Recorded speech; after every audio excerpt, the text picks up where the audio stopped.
A nuestros increíbles espectadores de Venganza Perfecta, nos encantaría saber desde qué parte del mundo nos acompañan. Háganoslo saber. Ahora, sumerjámonos en la historia de hoy.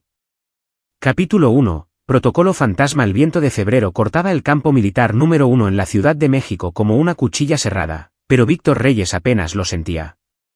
Después de 18 meses en la Sierra de Guerrero, operando bajo completo silencio de radio, el frío del centro del país parecía casi acogedor. La operación clasificada, apodada Protocolo Fantasma, había sido un éxito, pero le había costado todo lo que no sabía que estaba perdiendo. A los 34 años, Víctor tenía el físico delgado y endurecido de un hombre que había pasado años en el cuerpo de fuerzas especiales. Su cabello oscuro era más largo de lo reglamentario ahora, su barba espesa y descuidada. El interrogatorio había durado 3 días. 3 días respondiendo preguntas sobre muertes, objetivos, inteligencia recopilada. 3 días en los que le dijeron que había sido oficialmente listado como desaparecido en combate, presuntamente muerto, por seguridad operativa. Su familia fue notificada según el protocolo estándar, había dicho el oficial de inteligencia, deslizando una carpeta sobre el escritorio. El estado se actualizará de inmediato. Pero Víctor había querido sorprenderlos. Después de 18 meses viviendo en cuevas y comiendo raciones, había imaginado la cara de Emilia cuando papá entrara por la puerta. Su pequeña tendría 4 años ahora. ¿Siquiera lo recordaría? La casa se veía extraña desde la calle. El césped estaba crecido en algunas partes, y en otras, pelado. Su camioneta no estaba en la entrada, reemplazada por una Ford F-150 más nueva que no reconoció. La pintura se estaba pelando de las contraventanas que él mismo había instalado hacía 3 años. Sofía nunca había sido muy buena con el mantenimiento del hogar, pero esto era negligencia. Víctor se acercó a la puerta principal, sus ojos entrenados catalogando detalles. Botellas de cerveza en el contenedor de reciclaje. Él no bebía cerveza. Una lona de motocicleta en el garaje.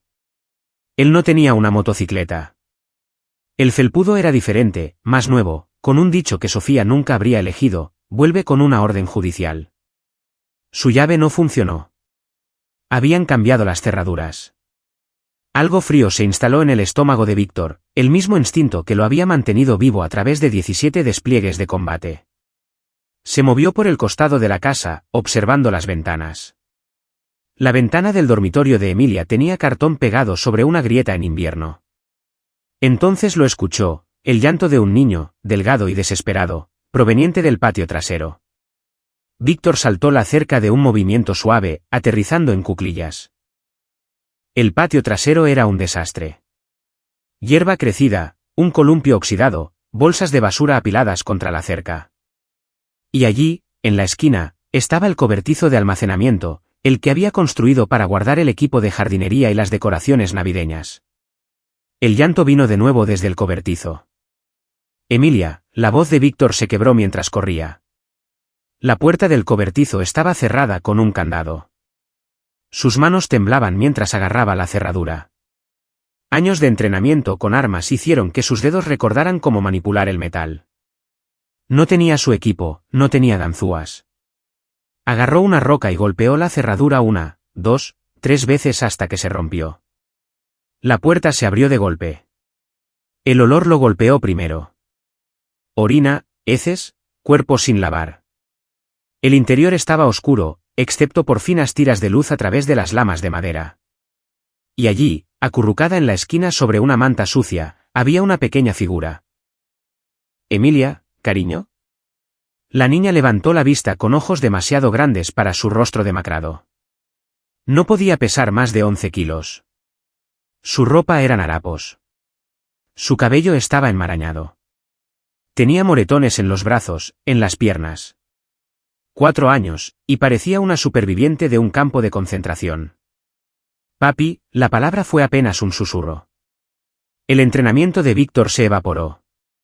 Solo era un padre recogiendo a su esquelética hija, sintiendo sus costillas a través de la tela delgada, viendo las llagas en su piel. Estaba helada, temblando, tan liviana que apenas podía sentir su peso. «Te tengo, cariño. Te tengo. Estás a salvo ahora». Mami dijo que estás muerto, susurró Emilia contra su pecho. Dijo que el tío Daniel es mi nuevo papi. He sido mala, papi. Por eso estoy en el lugar oscuro. La mandíbula de Víctor se apretó con tanta fuerza que sintió que se le partía un diente. No has sido mala, cariño. Nunca. Papi está aquí ahora. La llevó hacia la casa, derribando la puerta trasera de una sola patada. La cocina estaba asquerosa, platos apilados en el fregadero, basura desbordándose, el hedor a podredumbre y negligencia. Pero había comida fresca en la nevera, cerveza, filetes. Alguien estaba comiendo bien, solo que no su hija. Víctor agarró una manta de la sala de estar, notando la nueva televisión, la consola de videojuegos, el sillón reclinable de cuero que nunca había visto, y envolvió a Emilia con cuidado. Necesitaba un hospital. Necesitaba comida. Necesitaba. La puerta principal se abrió. Te lo digo, nena, está bien ahí fuera. Le enseña a no interrumpir cuando tenemos tiempo de adultos. Víctor conocía esa voz.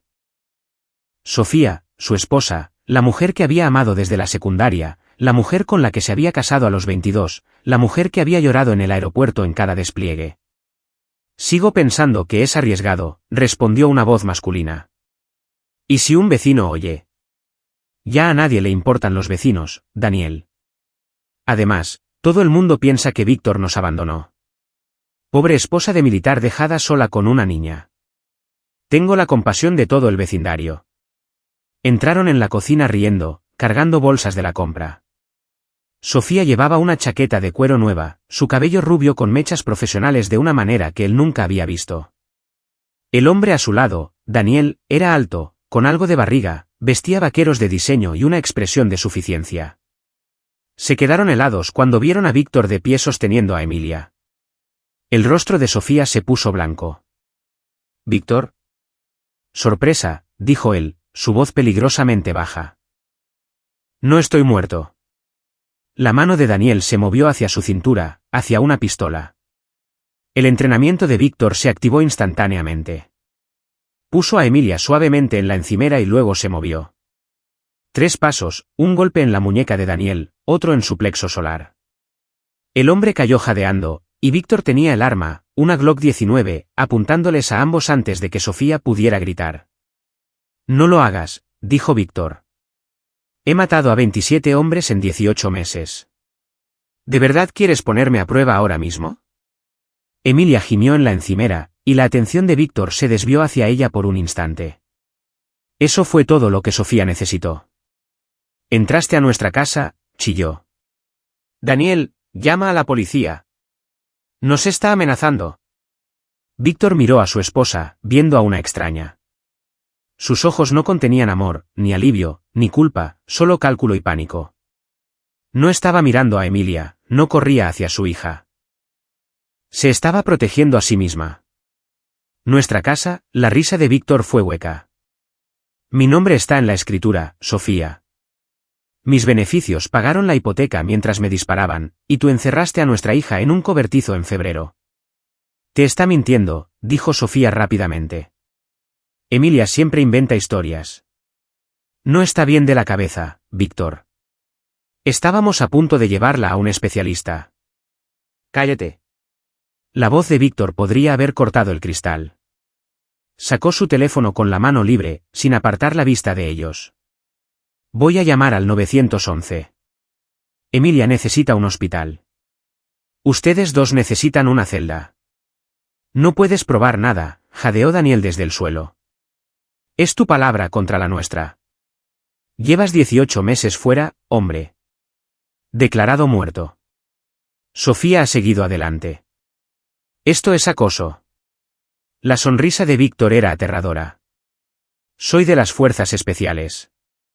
He pasado 18 meses en el terreno más hostil de la Tierra. Sé cómo reunir pruebas. Sé cómo hacer desaparecer a la gente. Y sé cómo asegurarme de que se haga justicia. Miró a Sofía, a la mujer que una vez amó. No tienes idea de lo que has empezado. Marcó el 911, solicitó una ambulancia y a la policía, luego se sentó en el suelo junto a Emilia, manteniendo el arma apuntando a su esposa y al amante de ella. Su hija se acurrucó contra él, susurrando, «No me dejes otra vez, papi. Por favor, no te mueras otra vez». «Nunca», prometió Víctor, su mente ya trabajando en escenarios, estrategias y soluciones. «Papi está en casa ahora, y papi va a arreglarlo todo».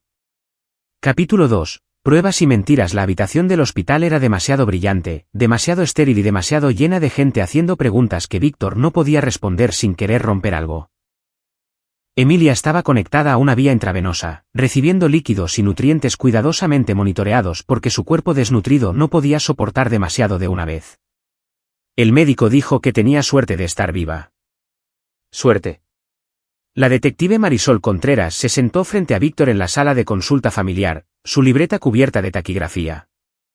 Tenía unos 50 años, el pelo canoso recogido severamente hacia atrás, ojos que habían visto demasiada fealdad humana como para sorprenderse por algo. Pero incluso ella se había estremecido al ver a Emilia.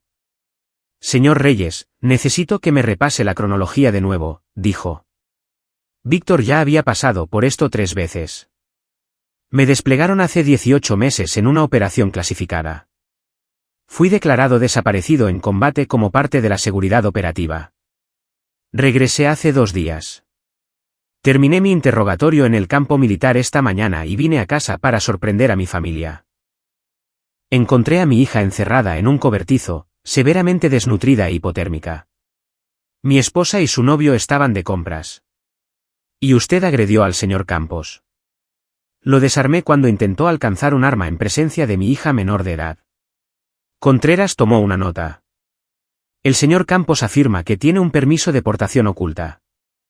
No me importa si tiene un permiso firmado por Dios mismo. Alcanzó un arma mientras yo sostenía a mi hija. Su esposa afirma que usted las abandonó. Solicitó el divorcio hace 8 meses por abandono». Las manos de Víctor se apretaron. Estaba en una misión clasificada. Declarado desaparecido en combate. El ejército mexicano le habría estado notificando mi estado. Enviando beneficios por fallecimiento. Ella afirma que nunca recibió notificación. Dice que simplemente desapareció. Eso hizo que Víctor se detuviera. Le habían dicho que su familia fue notificada según el protocolo. Pero, ¿y si no lo hubieran hecho? ¿Y si el nivel de clasificación hubiera sido tan alto que incluso las notificaciones estándar se suspendieron? Consúltelo con el campo militar, dijo. El teniente coronel Ricardo Bravo puede confirmar todo. No puedo darle detalles sobre la operación, pero él puede verificar mi estado. Contreras asintió. Lo haremos. Mientras tanto, necesito que entienda que, desde un punto de vista legal, esta situación es complicada. A su esposa se le concedió la custodia temporal cuando usted fue declarado desaparecido en combate. Ella tiene derechos. Encerró a una niña de 4 años en un cobertizo, la voz de Víctor se elevó. La mató de hambre. Mire a Emilia. Pesa 12 kilos. Una niña sana de 4 años debería pesar entre 16 y 18 kilos. Lo sé. Y tenemos al DIF involucrado. Pero necesito pruebas, señor Reyes. Pruebas contundentes. Ahora mismo, es su palabra contra la de ellos. Afirman que nunca encerraron a Emilia en ningún lado, que debió meterse allí ella sola. Víctor respiró hondo, forzándose a recuperar el control. Esto era solo otra misión. Recopilación de inteligencia, planificación estratégica. No podía dejar que la emoción comprometiera su eficacia. ¿Y los vecinos?, preguntó. ¿Alguien debe haber visto algo? Estamos investigando, pero es una calle tranquila. La gente se ocupa de sus propios asuntos. ¿Y el testimonio de Emilia? Tiene 4 años. Los abogados defensores lo destrozarán. Necesitamos más. Víctor se reclinó, pensando.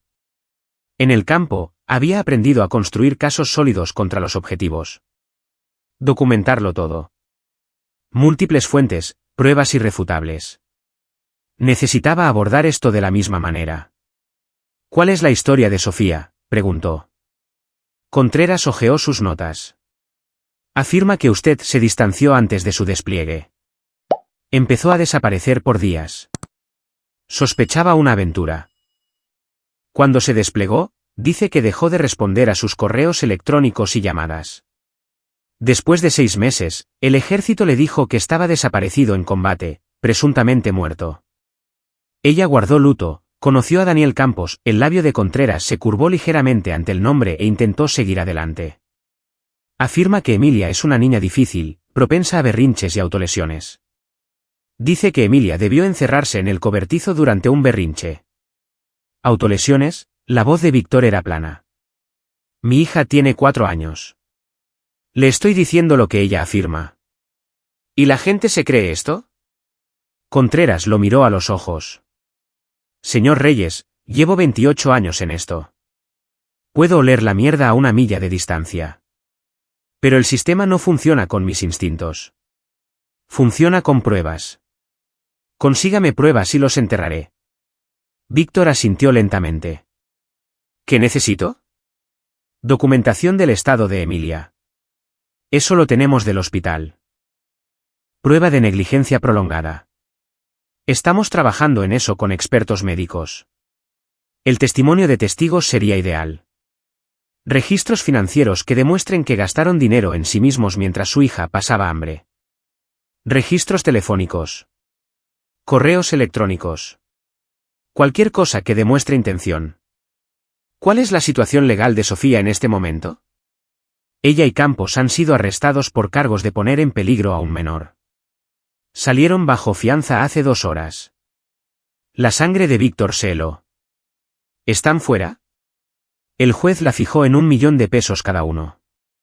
La familia de Campos pagó la fianza. ¿Y Emilia? Bajo custodia del DIF, temporalmente. Puede solicitar la custodia de emergencia, pero dado su estado clasificado y el hecho de que estuvo legalmente muerto hasta ayer, va a llevar tiempo. Víctor se puso de pie, caminando de un lado a otro. No se suponía que funcionara así. En el campo, los malos eran eliminados. ¿Limpio? Permanente. Pero aquí, los malos salían bajo fianza mientras su hija estaba bajo custodia estatal. ¿Cuánto tiempo?, preguntó. Podrían ser semanas. Quizás meses si lo pelean. Meses, Víctor se volvió para mirarla. Mi hija ha sido muerta de hambre y maltratada por quién sabe cuánto tiempo. ¿Y me está diciendo que las personas que lo hicieron andan libres mientras ella se queda en un hogar de acogida? Le estoy diciendo que el sistema tiene procesos, y esos procesos llevan tiempo. La mandíbula de Víctor se apretó. Entonces trabajaré fuera del sistema. Contreras se puso de pie, mirándolo fijamente. Señor Reyes, voy a fingir que no he oído eso. Si hace algo ilegal, perderá cualquier posibilidad de recuperar a Emilia. ¿Entiende? Perfectamente. Bien. Le entregó una tarjeta. Mi línea directa. Si encuentra algo, llámeme primero a mí. No a la prensa, no a un abogado, no a sus compañeros del ejército. A mí. O lo hacemos bien o no lo hacemos. Después de que ella se fue, Víctor se sentó solo en la sala de consulta, su mente repasando escenarios. Necesitaba información. Necesitaba entender exactamente qué había sucedido en su ausencia, quién sabía qué, quién era cómplice. Necesitaba construir un caso que se sostuviera en un tribunal, y necesitaba un plan de respaldo que no lo hiciera. Su teléfono vibró. Un mensaje de un número desconocido. Vi las noticias. Lo que necesites. Mateo. Mateo Benítez, su sargento de la unidad, una de las pocas personas que sabía dónde había estado realmente Víctor durante los últimos 18 meses. Un hombre que le había salvado la vida en Filo de Caballos y no le debía nada, pero le daba todo. Víctor respondió, todo. Vigilancia, finanzas, comunicaciones. Y Mateo, esto es personal. La respuesta fue inmediata. Ya estoy en ello. Te envío archivos en 20. Se metieron con la familia equivocada. Víctor se permitió una sonrisa fría. Sofía creía que lo conocía.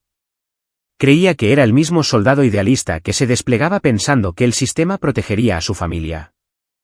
Pero había pasado 18 meses aprendiendo que a veces la única justicia era la que uno mismo se hacía. Volvió a la habitación de Emilia. Ella estaba durmiendo ahora, su pequeño pecho subiendo y bajando bajo las mantas del hospital. Una enfermera estaba sentada cerca, monitoreando sus signos vitales. Víctor acercó una silla y tomó la mano de su hija, con cuidado de la vía intravenosa. «Te lo prometo», susurró. «Pagarán por cada día que sufriste. Cada lágrima, cada momento de miedo. Papi va a arreglar esto». Su teléfono vibró de nuevo. Archivos de Mateo. Registros financieros que mostraban las cuentas de Sofía, estados de cuenta de tarjetas de crédito, registros telefónicos.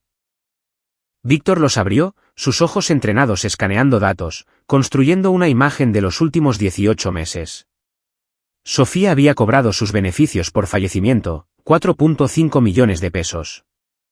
Los había gastado en un coche nuevo, ropa de diseño, una motocicleta para Daniel, viajes de juego a Cancún. Mientras tanto, las visitas de Emilia al pediatra se habían detenido hacía 8 meses. Sus recetas había tenido asma infantil habían caducado. No había compras de supermercado que incluyeran comida para bebés o comidas para niños. Habían borrado a Emilia de sus vidas mientras gastaban el dinero destinado a mantenerla. Víctor siguió leyendo, su ira cristalizándose en algo más frío, más afilado, más enfocado. Había mensajes de texto entre Sofía y Daniel hablando de la mocosa. De deshacerse del problema. De cómo Emilia era el error de Víctor, no el mío. Un mensaje hizo que se le helara la sangre. Sofía, no para de llorar. No puedo más. Daniel, ponla en el cobertizo como hablamos. Enséñale a estar callada. Sofía, ¿y si alguien oye? Daniel, a nadie le importa. Eres la viuda afligida, ¿recuerdas? Todo el mundo está de tu lado. Los mensajes tenían fecha de hacía 6 meses. Emilia había estado en ese cobertizo, intermitentemente, durante medio año. Víctor guardó todo, lo subió a una nube encriptada y luego le envió un mensaje a Contreras: revisa tu correo electrónico. Pruebas contundentes. Mensajes con marca de tiempo, registros financieros. Todo lo que necesitas. Se recostó, viendo dormir a su hija, y comenzó a planificar. El sistema legal se encargaría de una parte. Sofía y Daniel enfrentarían cargos, quizás incluso una condena. Pero eso no era suficiente. Ni de lejos. Habían matado de hambre a su hija, la habían encerrado en la oscuridad, le habían dicho que estaba muerto, que no la querían, que era una carga. Le habían quitado todo. Víctor tenía la intención de devolver el favor, con intereses. Capítulo 3. El frente interno. 5 días después de su regreso, Víctor estaba en el estacionamiento del bufete jurídico Herrera y Asociados, el bufete de abogados que representaba a Sofía en los procedimientos de divorcio y custodia. Había pasado esos 5 días recopilando inteligencia, elaborando expedientes y aprendiendo el terreno de su nuevo campo de batalla. Mateo Benítez le había proporcionado equipo de vigilancia. Saúl Vargas, otro miembro del equipo, había contribuido con su experiencia en informática forense. Y Eric Velasco, su especialista en comunicaciones, le había dado todo lo del teléfono de Sofía del último año. El panorama era aún peor de lo que había imaginado. Víctor se había enterado de que Daniel Campos no era solo el novio de Sofía. Era un delincuente de poca monta con antecedentes, agresión, posesión con intención de distribuir, fraude. Había conocido a Sofía en un bar de casino 9 meses atrás, poco después de que ella recibiera los beneficios por fallecimiento de Víctor. La relación se había intensificado rápidamente, alimentada por el dinero y el egoísmo mutuo. Daniel se había mudado a la casa de Víctor en 3 meses. Emilia, que había sido una niña feliz y sana cuando Víctor se desplegó, se había convertido en un inconveniente. Las redes sociales de Sofía, que había sido lo suficientemente estúpida como para dejarlas públicas, mostraban fotos de ella y Daniel en restaurantes, clubes, lugares de vacaciones. Ninguna foto de Emilia después del estado de desaparecido en combate de Víctor. ¿Ni una? Los vecinos habían sido entrevistados por la detective Contreras. La señora Juana Pérez, que vivía a 2 puertas de distancia, informó haber oído a un niño llorar tarde en la noche, pero asumió que era normal. El señor Guillermo García, de enfrente, mencionó haber visto a Sofía y Daniel cargando algo en un cobertizo, pero no le había dado mucha importancia. Nadie había llamado al DIF. Nadie había verificado.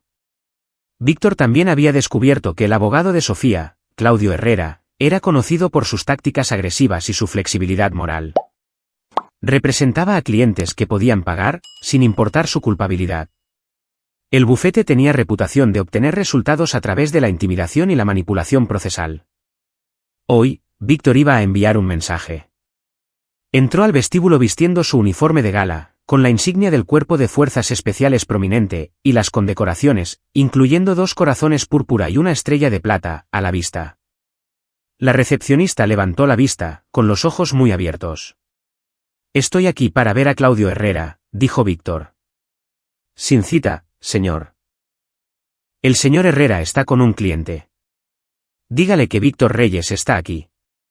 «Hará tiempo». La recepcionista dudó, luego tomó el teléfono.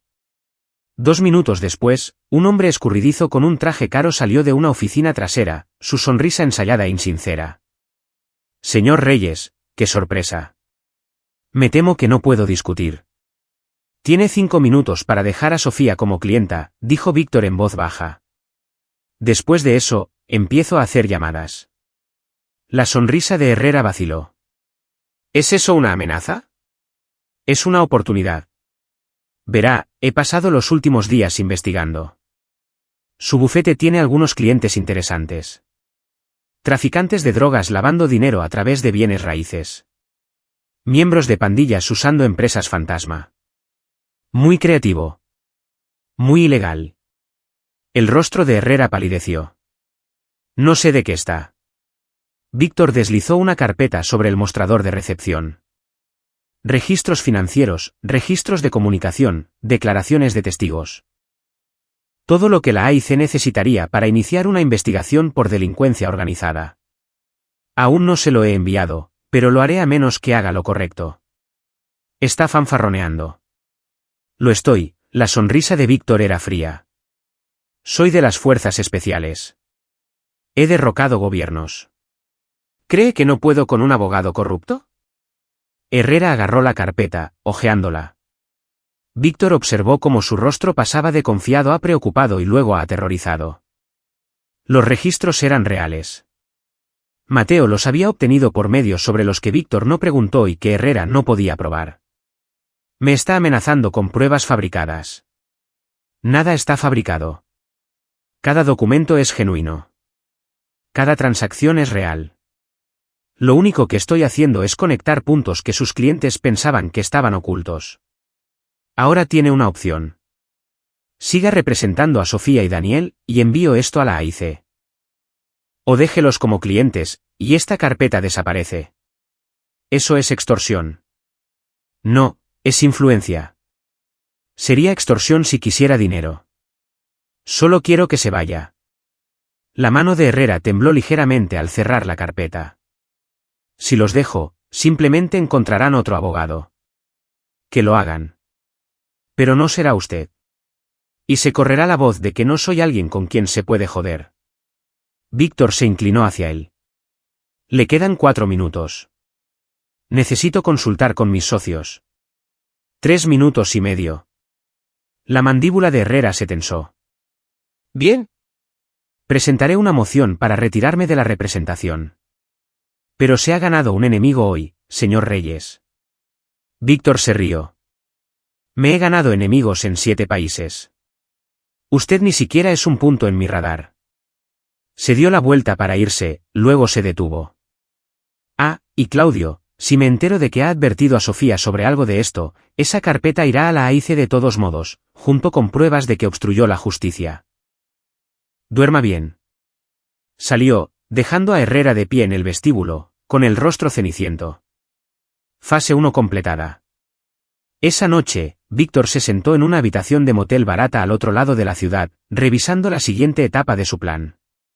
Emilia todavía estaba bajo custodia estatal, pero se le habían concedido visitas supervisadas.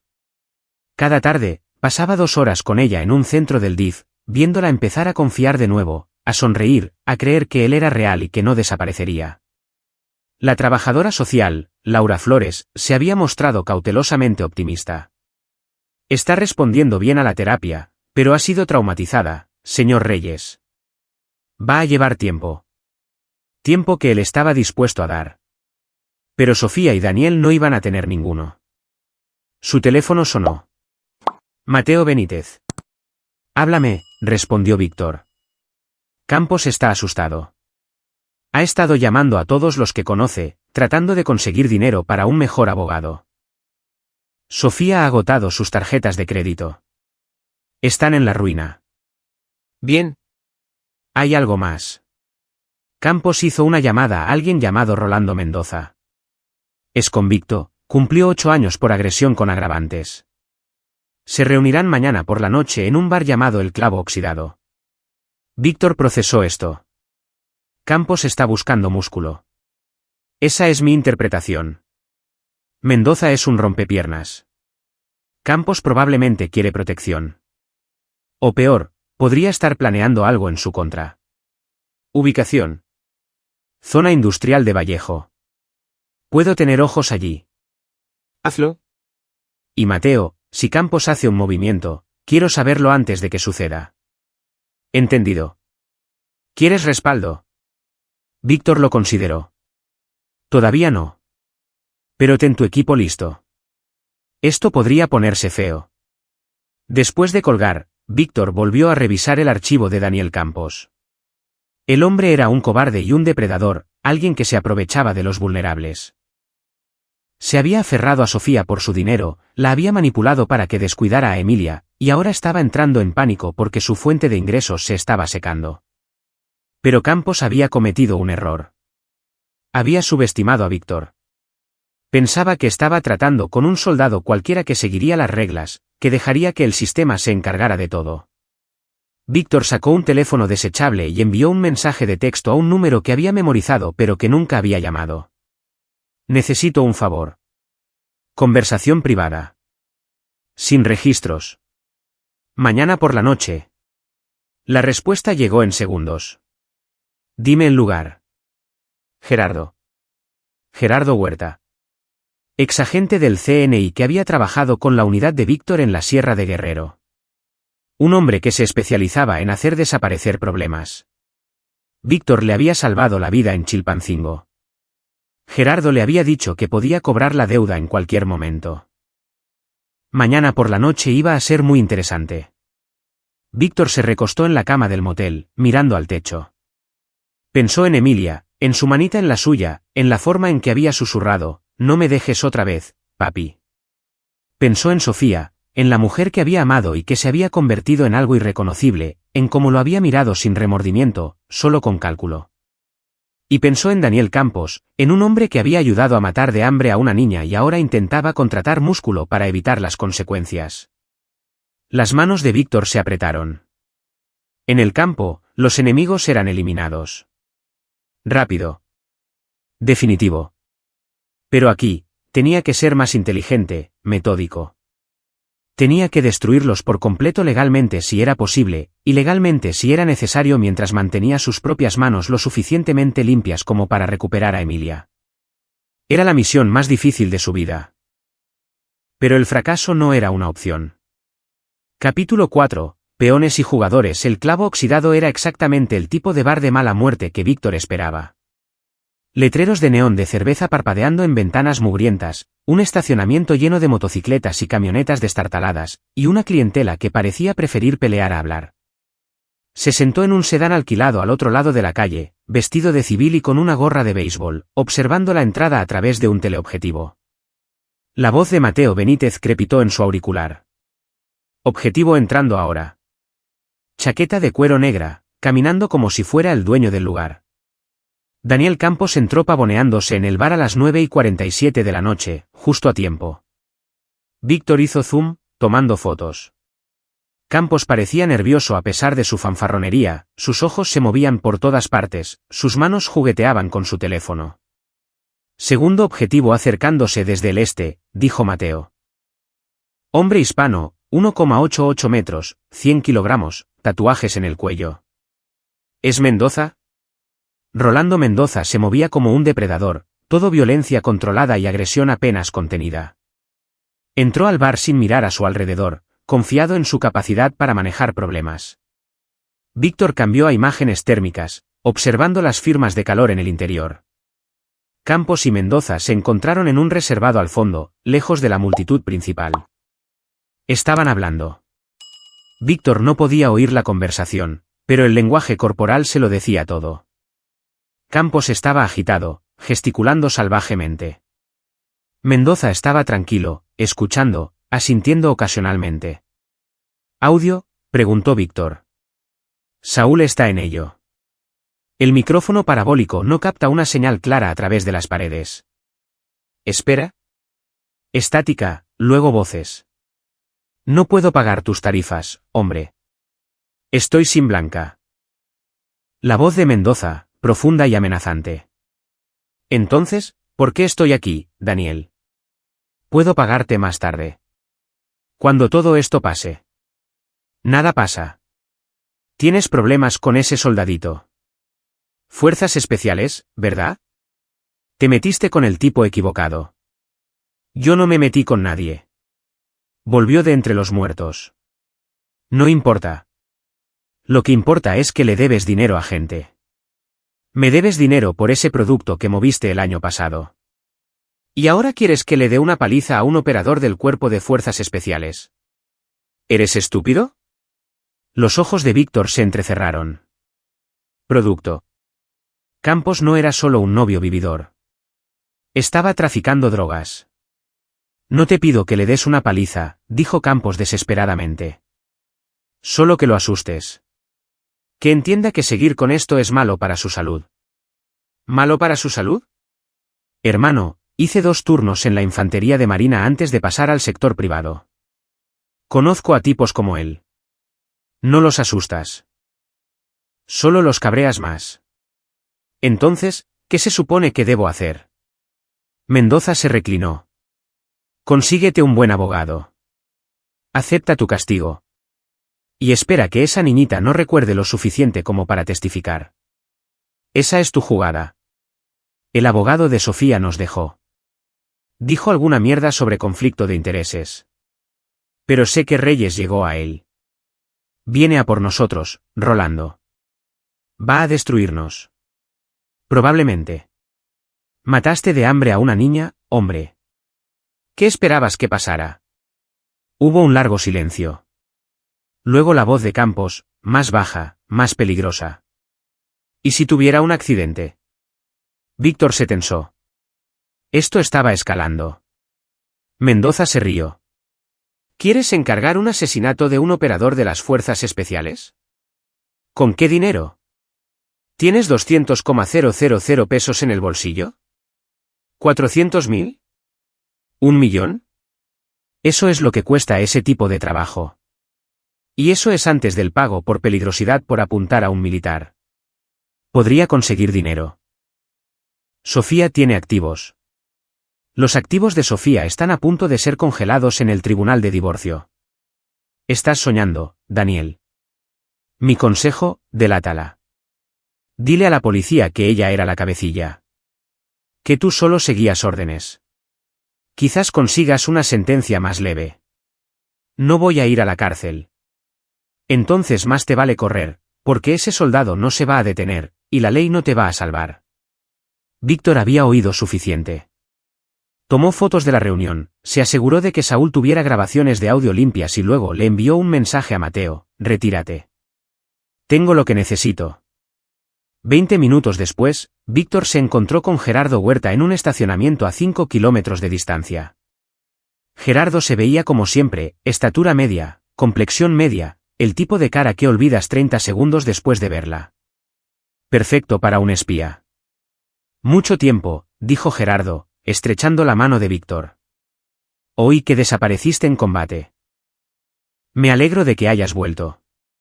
Me alegro de estar de vuelta. Gracias por venir.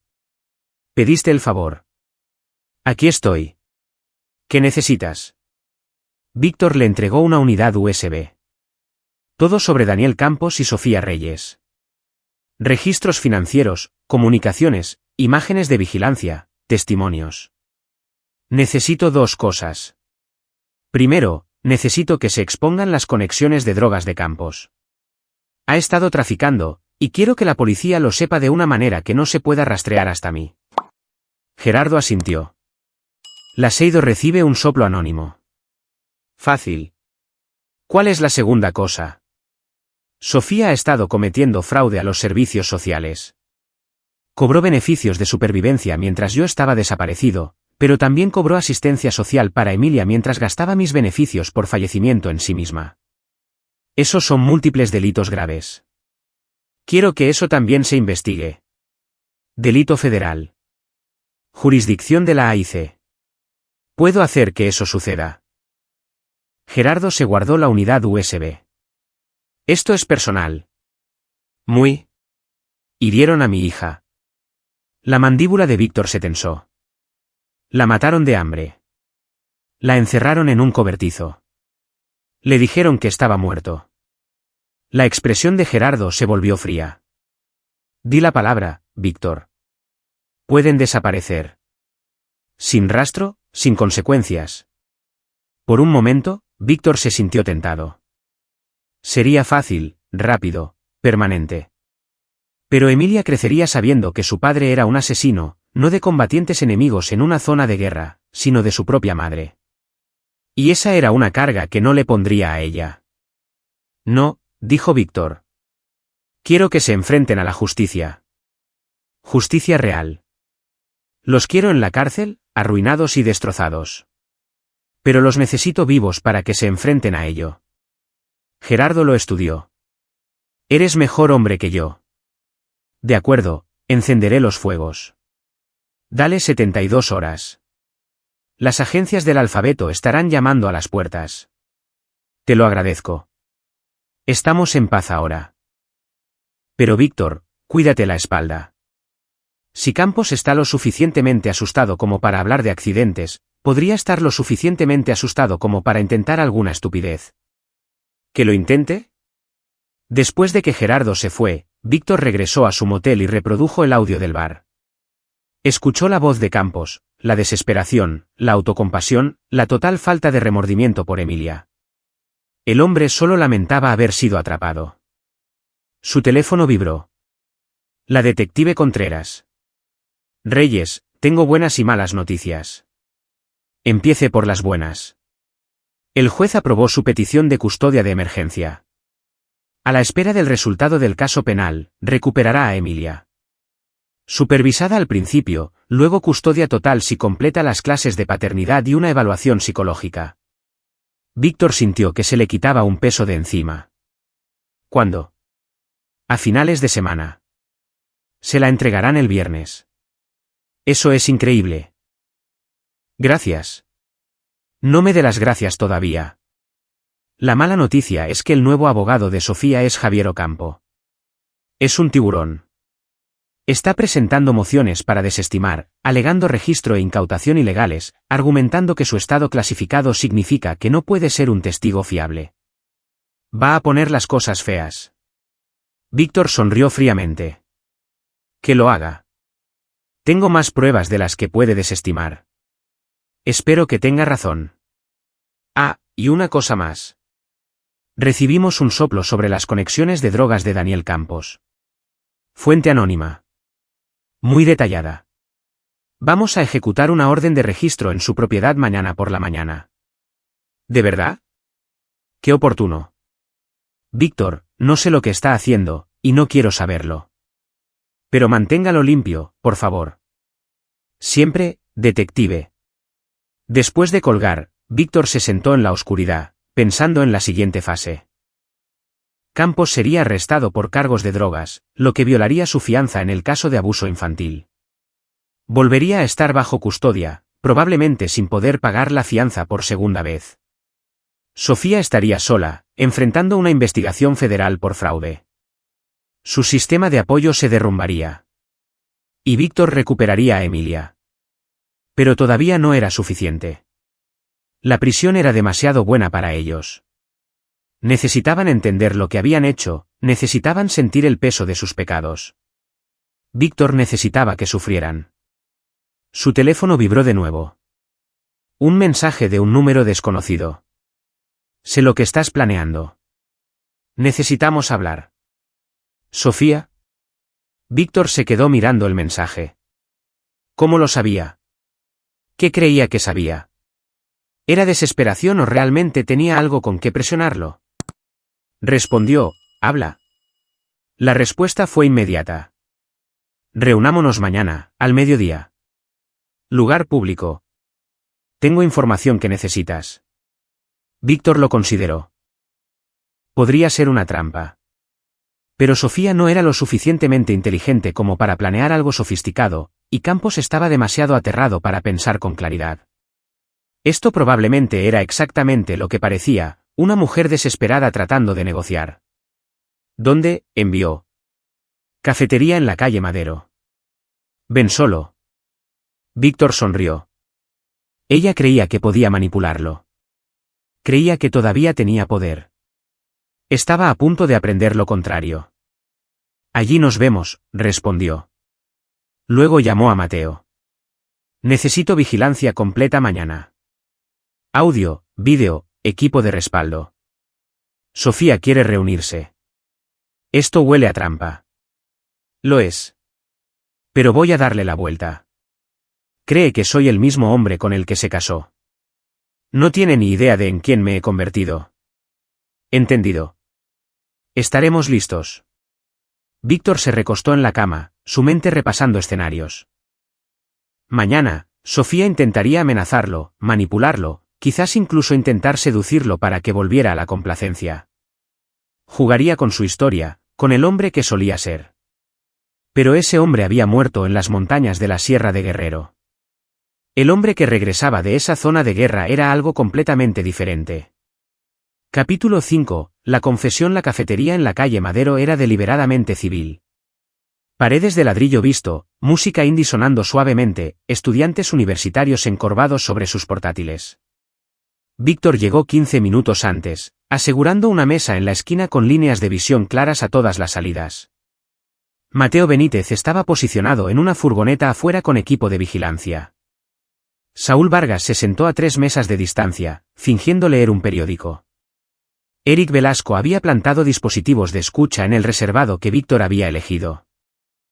Cada palabra sería grabada, cada gesto capturado. Sofía llegó a las 12:03, elegantemente tarde. Se había vestido con cuidado, vaqueros de diseño que Víctor probablemente había pagado con sus beneficios por fallecimiento, un suéter de cachemira, el pelo peinado y el maquillaje perfecto. Estaba interpretando un papel, tratando de ser la mujer de la que se había enamorado hace 15 años. Pero Víctor vio a través de ello, vio el cálculo en sus ojos, la tensión en su sonrisa. Se sentó frente a él, pidiendo un café con leche al camarero antes de hablar. Gracias por venir, dijo, su voz suave y vulnerable.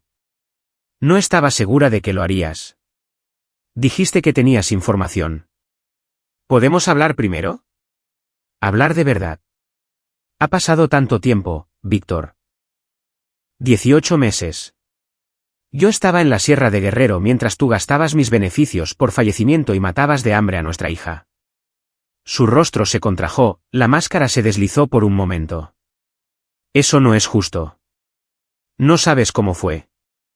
Sé exactamente cómo fue. Tengo tus registros financieros, tus mensajes de texto, tus publicaciones en redes sociales. Lo sé todo, Sofía. Ella palideció. ¿Hackeaste mi teléfono? Construí un caso, como me entrenaron para hacer. Vas a ir a la cárcel.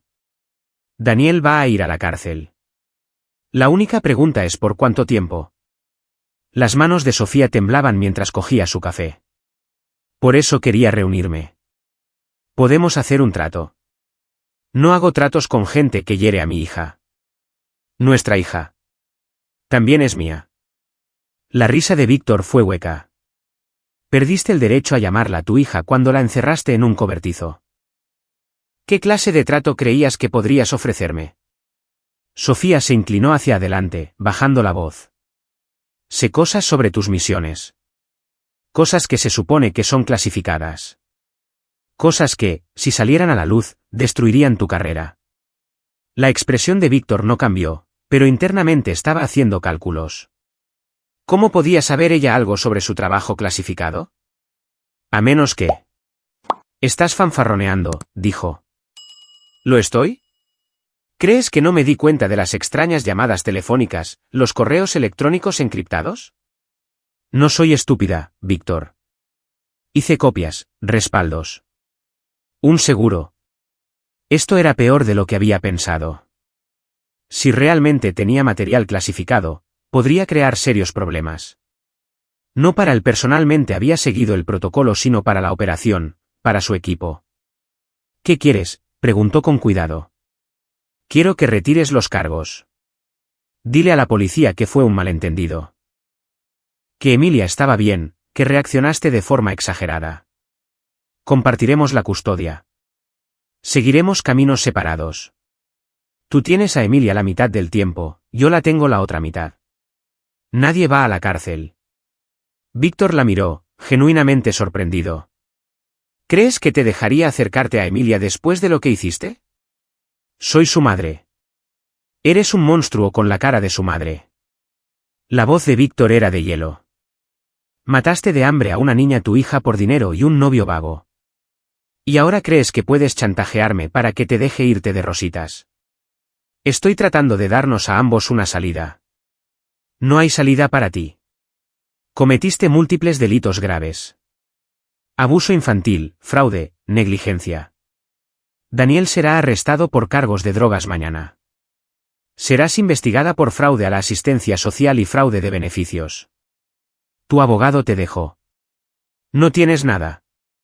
La compostura de Sofía se resquebrajó. Tengo esos archivos. Los publicaré si no te echas atrás. Entonces públicalos. Veamos qué pasa. Ella parpadeó, sorprendida. ¿No te importa que se filtre material clasificado? Claro que me importa. Pero no lo suficiente como para dejar que vuelvas a hacerle daño a Emilia. Así que adelante. Publica lo que sea que creas que tienes. La AIC te arrestará por espionaje y añadirá 20 años a tu sentencia. Me arriesgaré con las consecuencias. La mano de Sofía temblaba tanto que tuvo que dejar el café. Estás fanfarroneando. Soy de las fuerzas especiales. Pasé 18 meses en territorio enemigo, viviendo de insectos y nieve derretida. ¿Crees que te tengo miedo? Soy la madre de Emilia. No eres nada. Víctor se inclinó hacia adelante. ¿Quieres saber qué va a pasar mañana? Arrestan a Daniel. Estarás sola, arruinada y enfrentándote a investigadores federales. Tus amigos te abandonarán cuando se den cuenta de que eres una abusadora de niños. Tu familia te repudiará. Tendrás suerte si consigues un defensor público que te devuelva las llamadas. No puedes hacer esto. Ya lo he hecho. Todo está en marcha. Lo único que puedes elegir es si caes sola o te llevas a Daniel contigo. Porque esto es lo que te ofrezco. Testifica contra Daniel. Declaración completa. Cada detalle de su implicación en el abuso de Emilia, su tráfico de drogas, todo. Si haces eso, hablaré con el fiscal sobre una sentencia reducida. Quizás consigas 10 años en lugar de 20. Los ojos de Sofía se abrieron como platos. ¿10 años? ¿O 20? Tú eliges. Pero de cualquier manera, nunca volverás a ver a Emilia sin barrotes de por medio. Las lágrimas comenzaron a correr por su rostro, pero Víctor no sintió nada. Esta no era la mujer con la que se había casado. Esa mujer había muerto. O quizás nunca había existido. Quizás se había enamorado de una ilusión. No quería que las cosas se pusieran tan mal, susurró Sofía. Simplemente. Daniel dijo que ella daba demasiado trabajo. Dijo que merecíamos disfrutar de nuestras vidas. Y yo estaba tan enfadada contigo por irte. Estabas sirviendo a mi país. Nunca estabas. Incluso cuando estabas en casa, estabas planeando el próximo despliegue, entrenando, preparándote para irte. Estabas sola, Víctor. Siempre sola. Así que castigaste a Emilia por ello. No quise hacerlo. Simplemente sucedió. Ella lloraba y Daniel se enfadaba. Y era más fácil ponerla en el cobertizo que lidiar con ambos. Y luego se volvió normal. Y dejé de notar lo delgada que se estaba poniendo. Víctor levantó su teléfono. Estoy grabando esto. La cara de Sofía se puso blanca. ¿Qué? Cada palabra. Confesión completa. Conspiración para abusar, negligencia infantil, intención de dañar. A tu abogado le va a encantar esto. Se abalanzó sobre el teléfono, pero Víctor lo retiró. Saúl Vargas se levantó de su mesa, acercándose. Sofía lo vio y se quedó helada. «Bastardo», siseó. «Me tendiste una trampa. Te di la oportunidad de decir la verdad. Elegiste intentar chantajearme en su lugar. Es culpa tuya». El rostro de Sofía se contorsionó de rabia. «¿Quieres jugar? Fine. Arrastraré tu nombre por el fango. Le diré a todo el mundo que eras abusivo, que me amenazaste, que eres un veterano inestable en quien no se puede confiar para cuidar de Emilia. Te haré luchar por cada día con ella». Víctor se puso de pie. «Adelante. A ver cómo te va». Asintió a Saúl, quien le entregó un sobre a Sofía. «¿Qué es esto?», preguntó ella. «Papeles de divorcio. Estoy solicitándolo por crueldad y abandono. También te demando por daños y perjuicios civiles en nombre de Emilia. Cada céntimo de mis beneficios por fallecimiento que gastaste, Emilia lo recuperará con intereses. Tu coche, tus joyas, tu ropa, todo será liquidado. Tendrás suerte si puedes permitirte fideos instantáneos en la cárcel». Sofía abrió el sobre de un tirón, sus manos temblaban mientras leía. «Esto es. No puedes». «Ya lo hice. Los papeles están presentados. La fecha del juicio es en 3 semanas. Nos vemos allí». Víctor salió de la cafetería, dejando a Sofía sentada sola con su confesión grabada y su futuro en ruinas. Afuera, Mateo esperaba en la furgoneta. «¿Grabación limpia?», preguntó Víctor. «¿Cristalina?». Lo admitió todo. Intención, conspiración, todo. Contreras se va a dar un festín con esto. Víctor asintió. «Envíalo a su canal encriptado. Luego borra los metadatos para que no se pueda rastrear hasta nosotros». «Ya está hecho».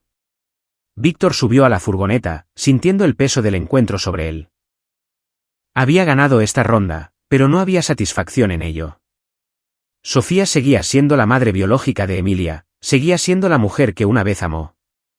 Destruirla debería haberle parecido mal, pero no fue así porque cada vez que cerraba los ojos, veía a Emilia en ese cobertizo. Veía su esquelético cuerpo, sus ojos aterrorizados, su vocecita diciendo: «Mami dijo que estás muerto». «¿Siguiente fase?», preguntó Mateo.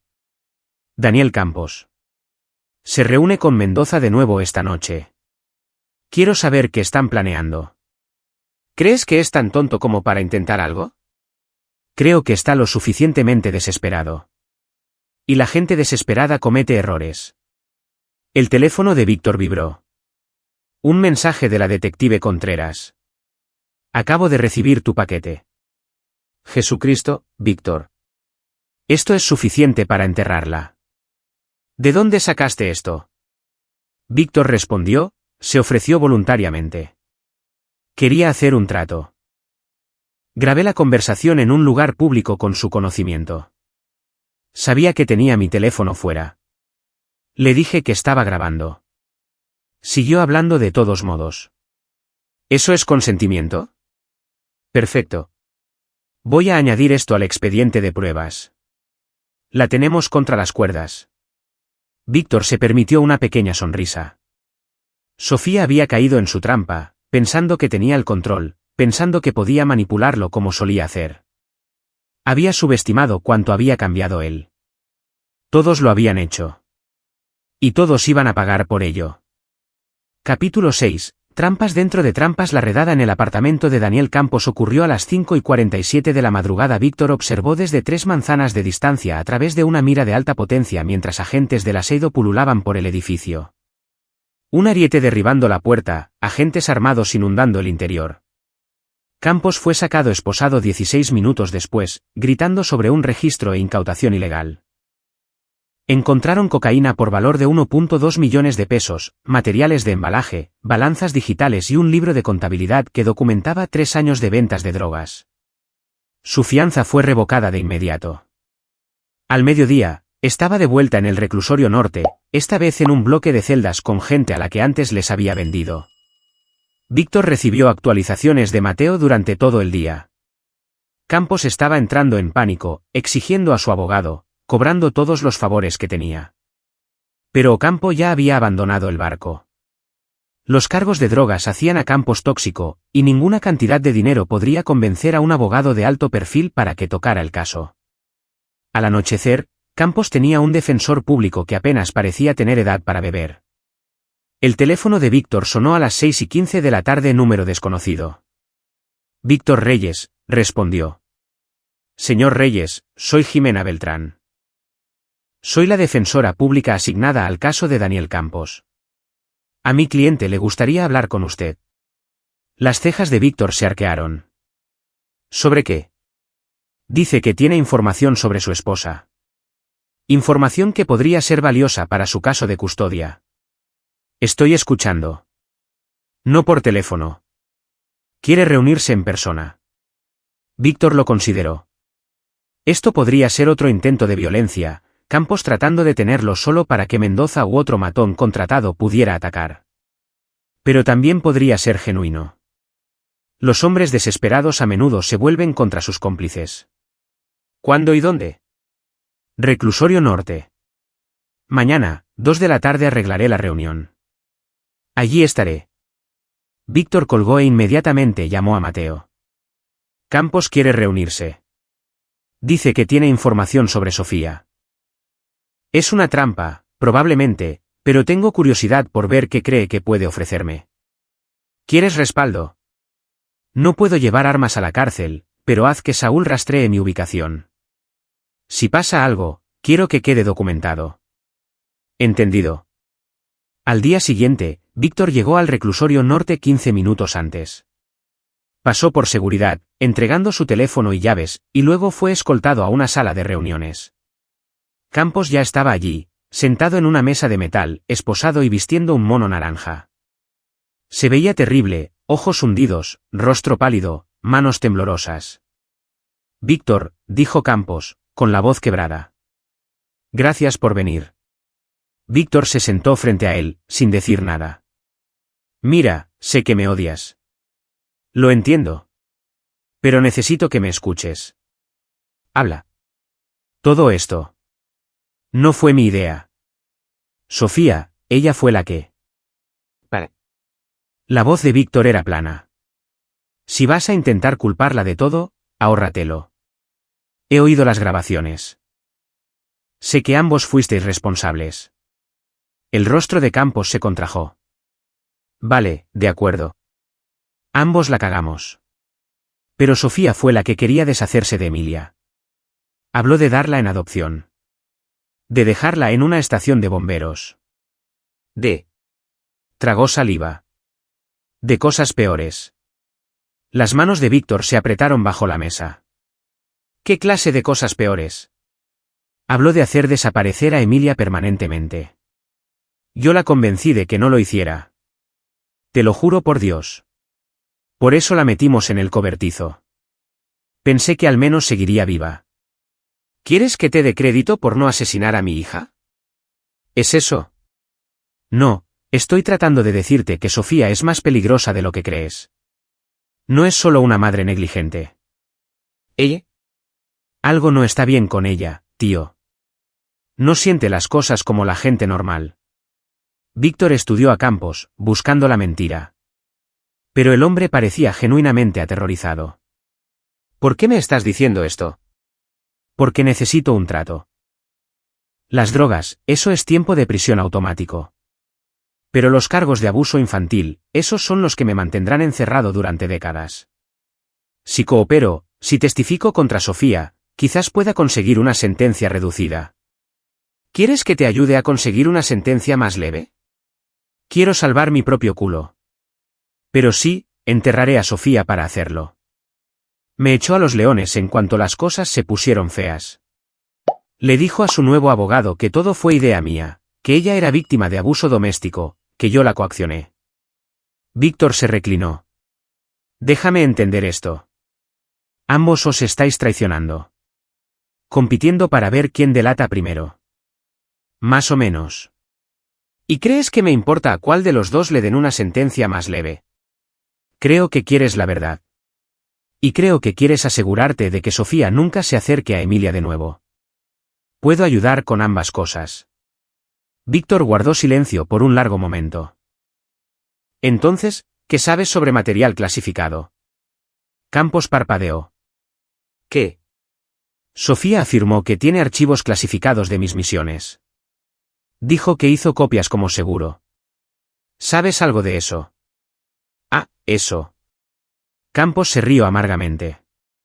Es una mentirosa de mierda. No tiene nada. Encontró algunos correos electrónicos de tu unidad sobre horarios y fechas de despliegue. Nada clasificado. Pensó que podría engañarte con eso.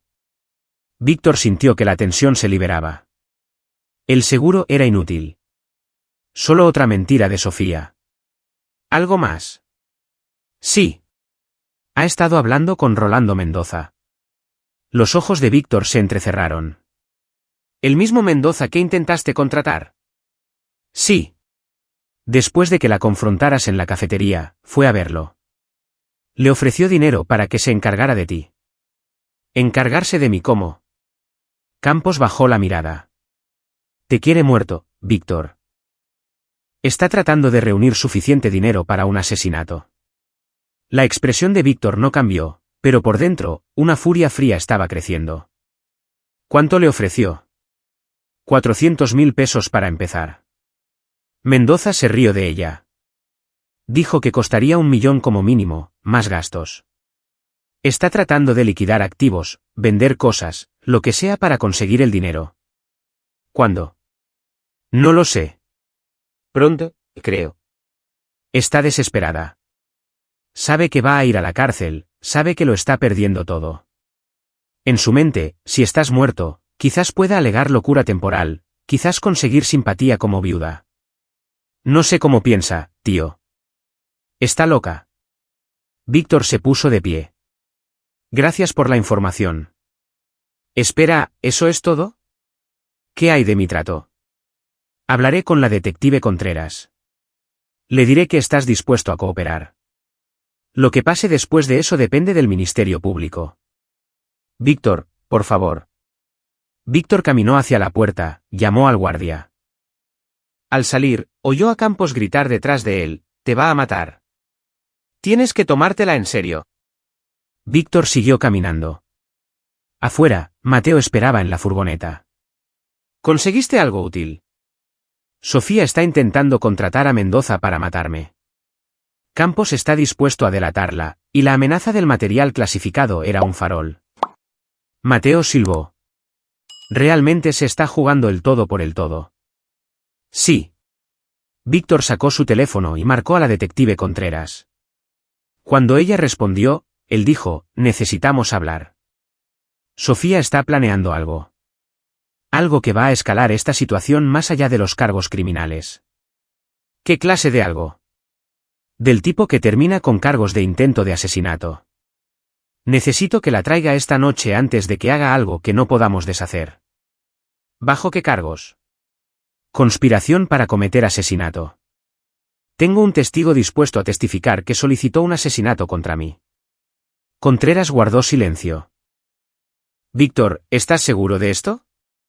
Una vez que vayamos por ese camino. Estoy seguro.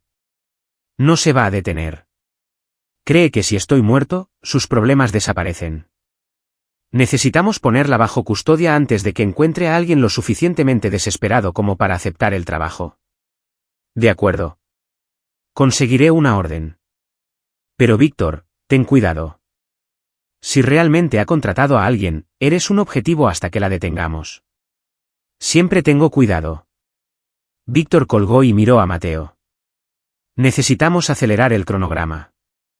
Quiero vigilancia de protección completa hasta que Sofía esté bajo custodia. Y quiero saber con quién ha estado en contacto en las últimas 48 horas. Ya estoy en ello. Saúl está obteniendo sus registros telefónicos ahora. Víctor asintió. Bien. Porque si Sofía quiere una guerra, se la daré.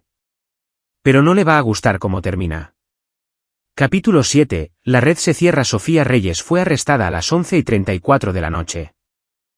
En el estacionamiento de un motel en las afueras de la ciudad. Se había estado reuniendo con Rolando Mendoza, tratando de negociar un precio por el asesinato de Víctor. Lo que no sabía era que Mendoza ya había sido contactado por la detective Contreras, a quien se le ofreció inmunidad a cambio de cooperación en una operación encubierta. Cada palabra fue grabada, cada promesa documentada. Sofía ofreciendo dinero en efectivo, joyas, incluso favores sexuales. Mendoza siguiéndole el juego, haciendo que fuera explícita, que especificara el momento y el método. Para cuando la policía intervino, Sofía se había incriminado más allá de toda duda. Víctor vio las imágenes del arresto en la oficina de Contreras a la mañana siguiente. Sofía gritando, alegando que la habían entrampado, afirmando que solo estaba bromeando. Mendoza, tranquilo y profesional, el soplón consumado.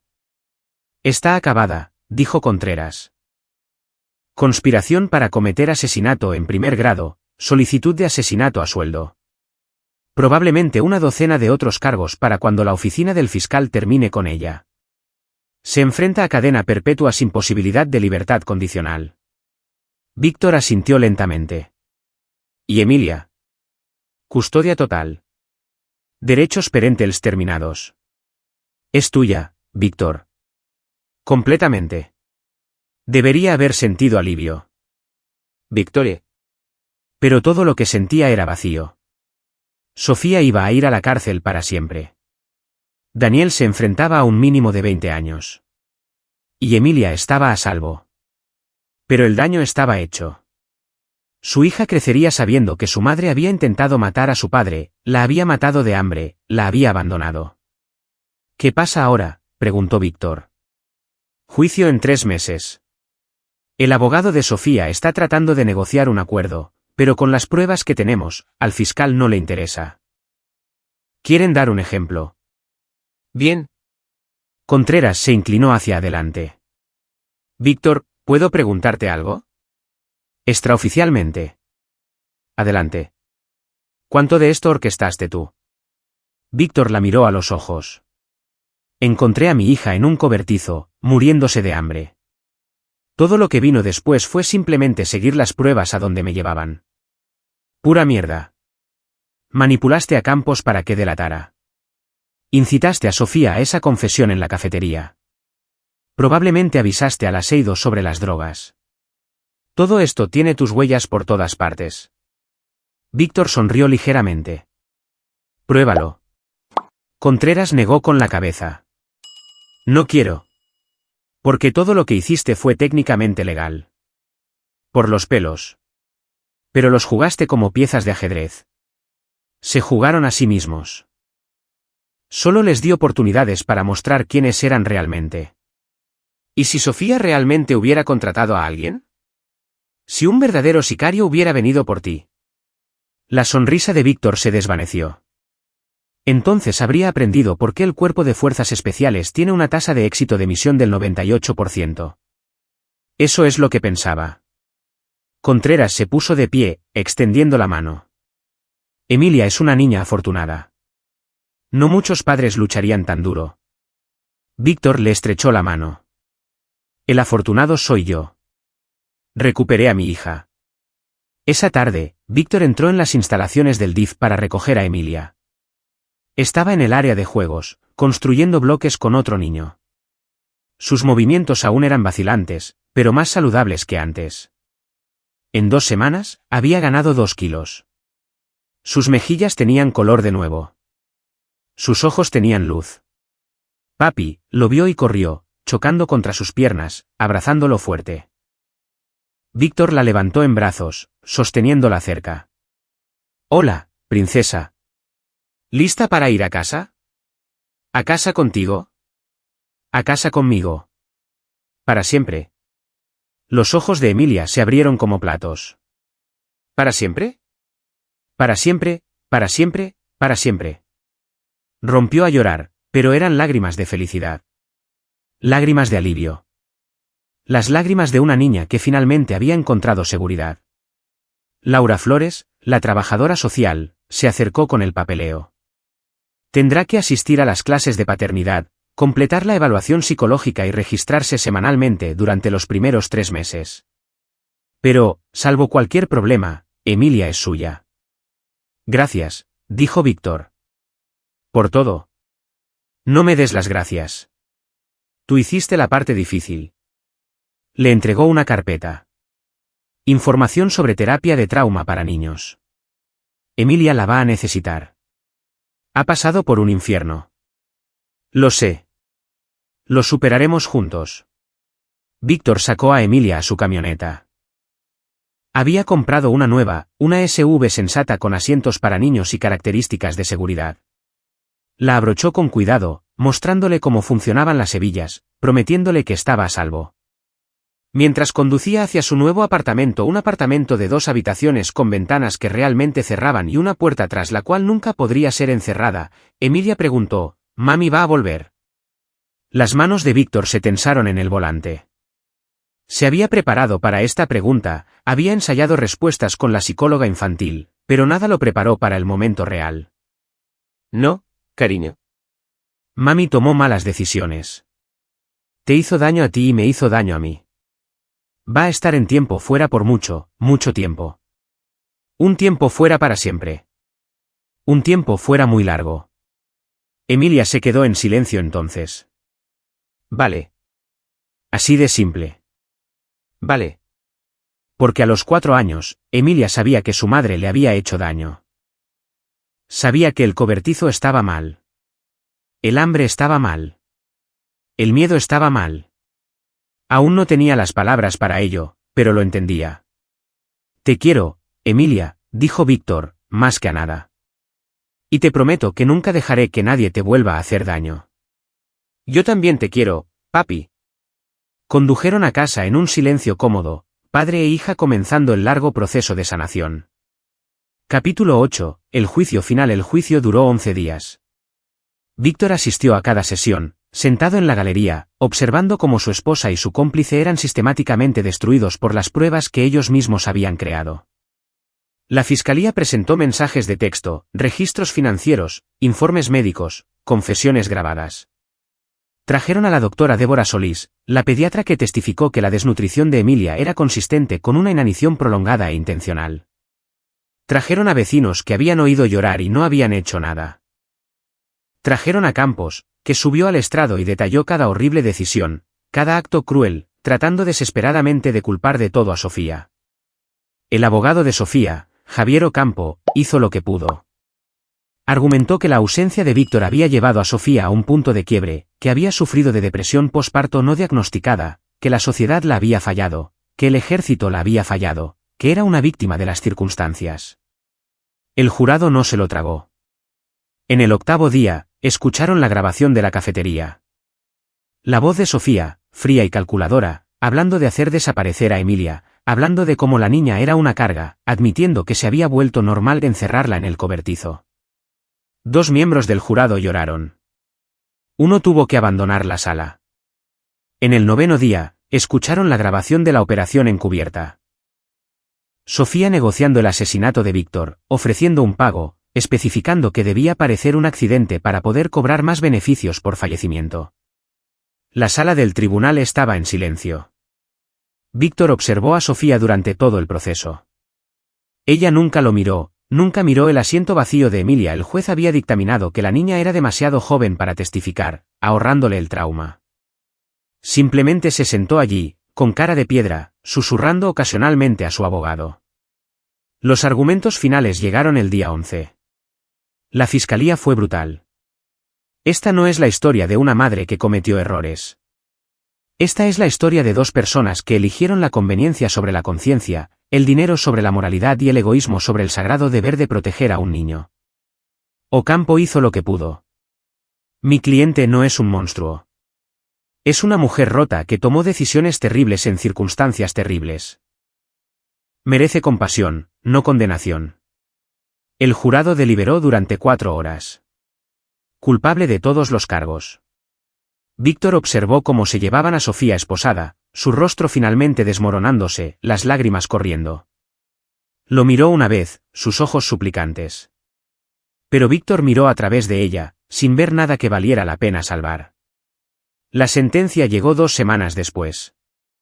La jueza, una mujer severa de unos 60 años llamada Mariana Navarro, leyó los cargos y las sentencias recomendadas. Luego miró directamente a Sofía. Señora Reyes, en mis 30 años en el estrado, he visto lo peor de la humanidad. Pero rara vez he visto una crueldad tan calculada hacia el propio hijo. Usted mató de hambre a Emilia no por pobreza o desesperación, sino por egoísmo. La encerró no porque careciera de recursos, sino porque era un inconveniente. Y cuando sus crímenes la alcanzaron, intentó asesinar al padre que regresó para salvarla. El abogado de Sofía intentó interrumpir, pero la jueza Navarro levantó la mano.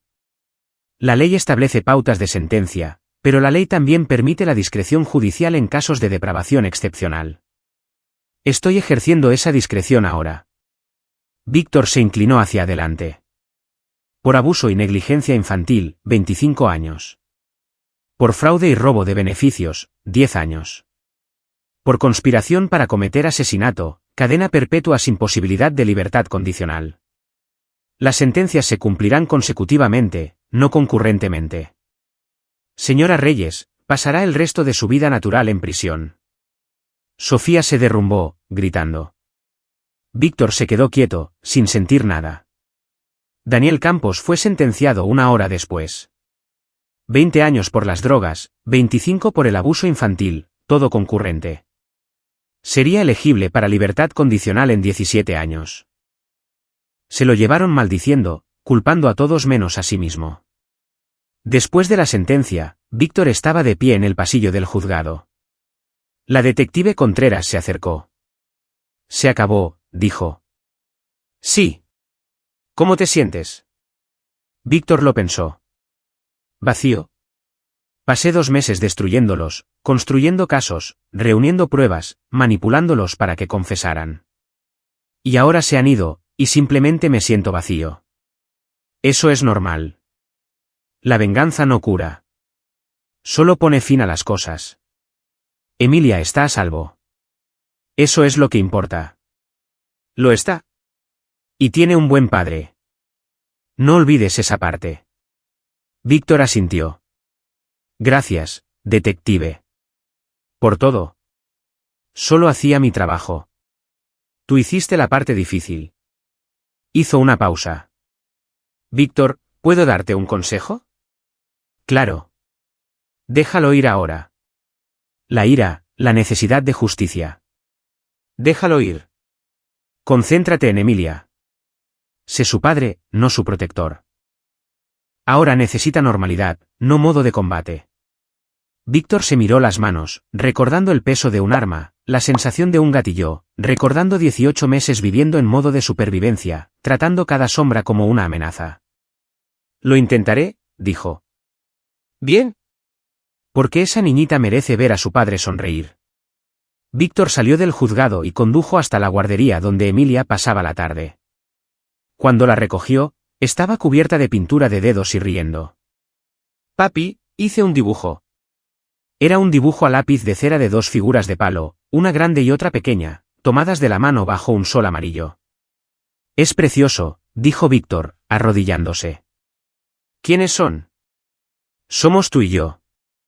Estamos felices. Víctor la abrazó, sintiendo que algo se rompía en su pecho. No era vacío, no era rabia, solo amor. Amor puro, simple y abrumador. Sí, cariño, susurró. Estamos felices. Capítulo 9. Un nuevo amanecer. 6 meses después, Víctor estaba en el patio trasero de la pequeña casa que había comprado en Tepoztlán. Tenía 3 dormitorios, un patio cercado y un columpio que él mismo había instalado. Emilia jugaba en los columpios, su risa brillante y clara. Había ganado 9 kilos, crecido 7 centímetros y sus pesadillas finalmente habían comenzado a desvanecerse. Más alto, papi. Empújame más alto. Víctor le dio un suave empujón, viéndola volar hacia el cielo. Llevaba un vestido de verano y zapatillas con luces, el pelo recogido en 2 coletas. Parecía una niña normal, sana y feliz de 5 años, porque lo era. La terapia estaba ayudando. La doctora Teresa Suárez, la psicóloga infantil, dijo que Emilia era resiliente, que los niños podían sanar del trauma si se les daba seguridad, amor y tiempo. Víctor le estaba dando las 3 cosas. Había dejado el ejército con una baja honorable. La misión clasificada le había valido condecoraciones de las que no podía hablar y medallas que guardaba en un cajón. Pero había terminado con el combate, terminado con los despliegues. Se había matriculado en clases en línea, trabajando para obtener un título en trabajo social. Quería ayudar a otros niños como Emilia, a otras familias destrozadas por el abuso y la negligencia. Su teléfono sonó. Mateo Benítez. Hola, hermano, respondió Víctor. ¿Cómo te trata la vida civil? Diferente. ¿Más tranquila? Bien. ¿Y Emilia? Está perfecta. Mejorando cada día. Me alegro de oírlo. Escucha, estaré por la zona el mes que viene. Pensé en pasar a veros, conocer a la pequeña como es debido. Le encantaría. Te advierto que te hará jugar a la fiesta del té. Mateo se rió. Me he enfrentado a combatientes talibanes. Creo que puedo con una niña de 5 años. No estés tan seguro. Es más dura de lo que parece. Después de colgar, Víctor empujó a Emilia en los columpios unas cuantas veces más, luego la atrapó en pleno vuelo, haciéndola girar hasta que chilló. Papi, para. Estoy mareada. La bajó suavemente. ¿Quieres un poco de limonada? Sí, por favor. Entraron, Emilia corriendo por delante, Víctor siguiéndola a un ritmo relajado. La casa olía a galletas. Había estado probando nuevas recetas, aprendiendo a hornear. Era algo que Sofía nunca había hecho, y Víctor quería que Emilia tuviera esos recuerdos. Pasteles de cumpleaños, galletas con chispas de chocolate y cosas normales de la infancia. Mientras Emilia coloreaba en la mesa de la cocina, Víctor revisó su correo electrónico. Había un mensaje de la detective Contreras. Pensé que querría saberlo. Sofía intentó apelar su sentencia. Denegada. Estará en máxima seguridad en el futuro previsible. Daniel tiene una audiencia de libertad condicional en 16 años. No te preocupes, estaremos allí para oponernos. Víctor cerró el portátil. No sintió satisfacción ni vindicación. Solo cierre. Estaban donde pertenecían. Emilia estaba a salvo. El resto era historia. Papi, ¿coloreas conmigo? Víctor se sentó a la mesa, cogiendo un lápiz de cera. ¿Qué vamos a colorear? Un castillo con una princesa y un dragón. El dragón da miedo. Emilia lo consideró seriamente. No. El dragón es bueno. Protege a la princesa de la gente mala. Víctor sonrió. Entonces hagámoslo un dragón realmente bueno. Colorearon juntos, padre e hija, en una cocina soleada en una casa segura en un pueblo tranquilo. La mano de Emilia ahora estaba firme. No más temblores por desnutrición. Sus ojos brillaban. No más sombras de miedo. Víctor había pasado 2 meses destruyendo a las personas que la habían herido, había utilizado cada habilidad de 18 años en las fuerzas especiales para construir un caso sólido, para manipularlos y hacerlos confesar, para asegurarse de que nunca volvieran a herir a nadie. Había sido despiadado, frío, calculador. Pero había valido la pena, porque Emilia ahora reía, corría, jugaba, sanaba. Esa noche, después de que Emilia se durmiera, Víctor se quedó en la puerta de su habitación, observándola respirar. Ahora dormía con una luz de noche y 3 animales de peluche que había nombrado como las princesas de Disney. Su habitación era rosa y morada, cubierta de dibujos y pegatinas y todo el caos de una infancia feliz. Pensó en Sofía, encerrada en una celda de hormigón en algún lugar, probablemente culpando a todos menos a sí misma. Pensó en Daniel Campos, aprendiendo que la prisión era mucho más dura de lo que había imaginado. Pensó en el sistema de justicia que había funcionado apenas, lentamente, pero había funcionado. Y pensó en el hombre que había sido antes del despliegue, idealista, confiado, creyendo que la gente buena prevalecía y la gente mala recibía lo que merecía. Ese hombre se había ido. El hombre que había regresado de la Sierra de Guerrero era más duro, más afilado, más dispuesto a hacer lo necesario. Había aprendido que a veces la justicia necesita un empujón. Que a veces el sistema necesita ayuda. Que a veces ser un buen padre significa estar dispuesto a destruir a cualquiera que amenace a tu hijo. Se había convertido en alguien que su yo más joven no reconocería. Pero Emilia lo reconocía. Emilia lo amaba. Emilia estaba a salvo gracias a él. Y eso era todo lo que importaba. Víctor cerró la puerta de su habitación en silencio y bajó las escaleras. Se sirvió un vaso de agua y se quedó junto a la ventana, mirando la calle tranquila. En algún lugar, otros niños sufrían. Otras familias estaban rotas. Otros abusadores se salían con la suya. Pero no bajo su vigilancia. Ya no. Había pasado 18 años aprendiendo a luchar contra enemigos. Ahora, sabía que su verdadero enemigo no estaba en algún complejo en el desierto o en un escondite en la montaña. Estaba en casas suburbanas y barrios tranquilos, escondiéndose detrás de sonrisas y excusas. Y si alguna vez encontraba otra situación como la de Emilia, si alguna vez veía a otro niño sufriendo, bueno, ahora sabía cómo manejarla. Víctor se bebió el agua, enjuagó el vaso y subió a su propia habitación. Tenía clase por la mañana, luego una reunión de padres y maestros en la escuela de Emilia, luego una sesión de terapia. Vida normal. Vida civil. Pero dormía con el teléfono cargado y al alcance de la mano. Y en el fondo de su armario, su equipo táctico estaba limpio y listo. Por si acaso. Porque Víctor Reyes era un padre primero, un protector siempre y un soldado para siempre. Y la piedad nunca había estado en su vocabulario para empezar. Aquí es donde nuestra historia llega a su fin. Compartan sus pensamientos en la sección de comentarios. Gracias por su tiempo. Si disfrutan de esta historia, por favor, suscríbanse a este canal. Hagan clic en el vídeo que ven en la pantalla y los veré.